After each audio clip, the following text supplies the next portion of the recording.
Have you ever felt the weight of judgment?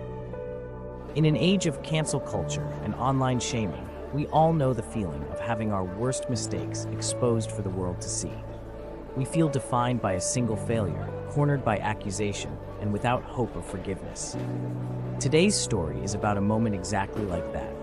It's about a woman brought to her lowest point, about a group of men ready to carry out her sentence, and about the unexpected response from Jesus that silenced the accusers and taught us the most profound lesson about grace and hypocrisy. It all began early one morning in the courts of the temple in Jerusalem. A crowd was gathering around Jesus, drinking in his words of wisdom. The atmosphere was one of peace and learning. But that peace was violently broken. A group of scribes and Pharisees, the religious leaders, burst through the crowd. They did not come alone. They were dragging a woman with them, her face a mask of terror and shame. "Teacher," they said, their voices dripping with false reverence. This woman was caught in the act of adultery. They threw her to the ground at Jesus' feet. The law of Moses commands that such women be stoned. So, what do you say?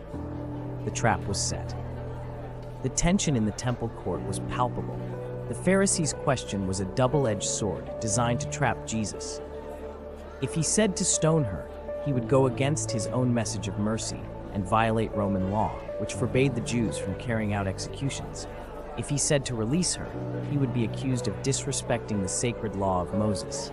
The woman's life was just a pawn in their game to discredit Jesus. The crowd held its breath. The woman, huddled on the ground, awaited her sentence. Her accusers looked at Jesus with a glint of triumph in their eyes, certain of their victory.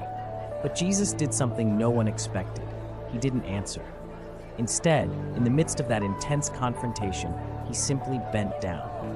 With an unsettling calm, he began to write on the ground with his finger. What was he writing?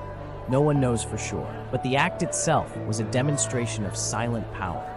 He was ignoring their trap, refusing to participate in their game of hatred. His silence was louder than any argument. The Pharisees, impatient and confused by this tactic, insisted, their arrogance turning to frustration.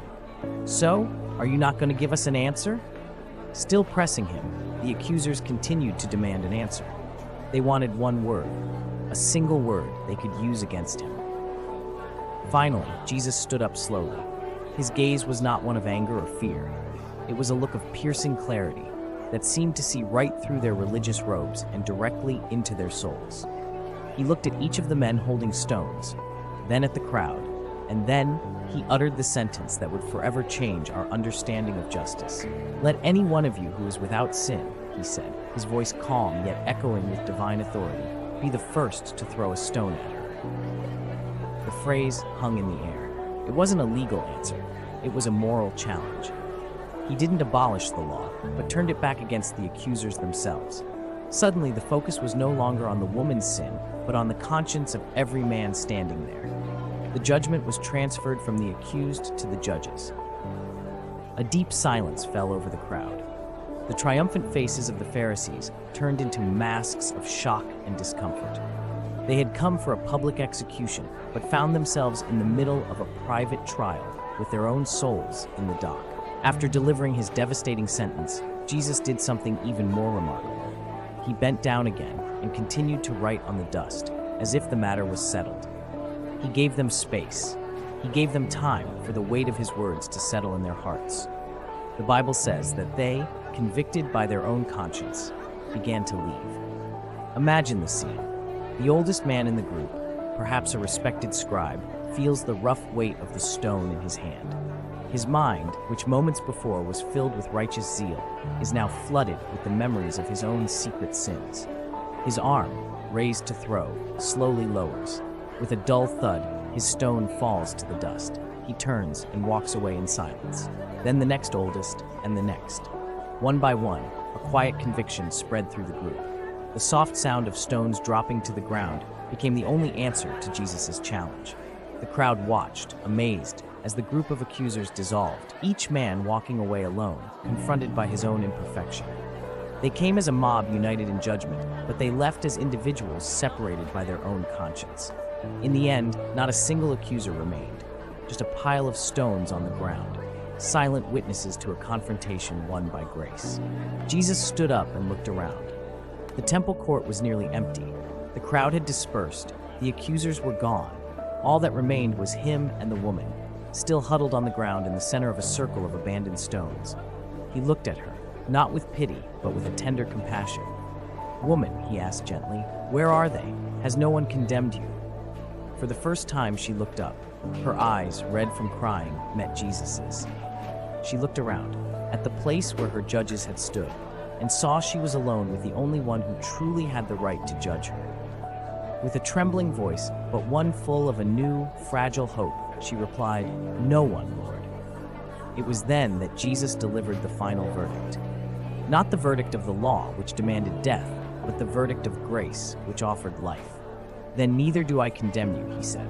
Imagine the relief, the wave of pure grace washing over that woman's soul. But Jesus' sentence didn't end there. He added the instruction that would give purpose to her forgiveness. "Go now and leave your life of sin." He did not ignore her mistake. He forgave it, and then called her to a new, transformed life. The forgiveness of Jesus is not a license to continue sinning. It is the liberation that empowers us to live differently. This incredible story shows us that before God, we are all in the same position. We are the woman, guilty and exposed, and we are also the accusers, with stones in our hands, quick to judge others. Jesus' response teaches us two vital lessons. The first is for the moments when we hold the stone. We must look at our own lives before we condemn others, and always choose mercy over judgment. The second is for the moments when we are on the ground, feeling the weight of our own mistakes. God's answer is not condemnation, but grace. He is always ready to forgive, no matter how great our failure. His forgiveness, however, is an invitation to transformation. "Go and sin no more" is the call to leave the past behind and begin a new journey. If you feel trapped today by a past mistake, if the voices of accusation, whether from others or from yourself, seem too loud, know that the voice of Jesus is louder. He is offering you the same forgiveness and a new beginning. If there is an area in your life where you need to feel this forgiveness and grace, I invite you to leave your name in the comments. Let us unite as a community, praying for one another, so that we may all drop our stones and accept the outstretched hand of Christ.